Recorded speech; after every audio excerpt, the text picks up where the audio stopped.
सुप्रभात।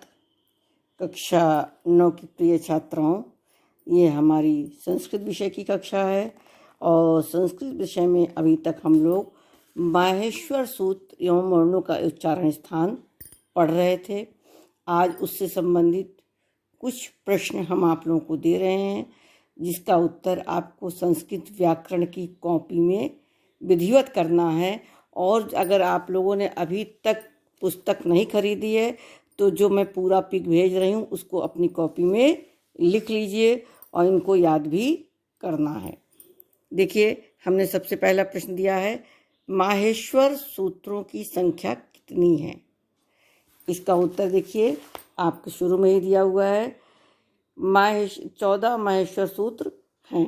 माहेश्वर सूत्रों की संख्या 14 बताई गई है। अगर यहाँ देखिए, संस्कृत व्याकरण में को माहेश्वर शास्त्र कहा जाता है। माहेश्वर का अर्थ है शिव जी। पाणी की उपासना से प्रसन्न होकर शिव जी ने 14 बार अपना डमरू बजाया। उससे जो ध्वनि निकली वह 14 सूत्रों के रूप में परिणित हो गई। 14 माहेश्वर सूत्र निम्नलिखित हैं।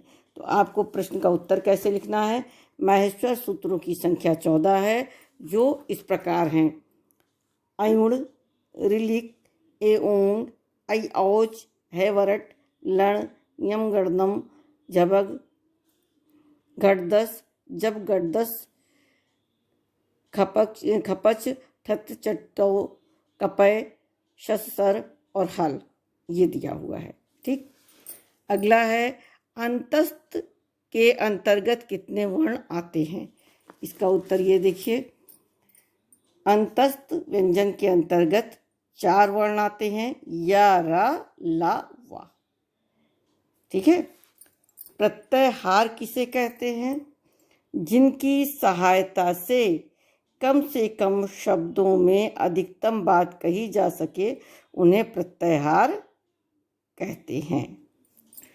नासिका के सहारे किन वर्णों का उच्चारण होता है।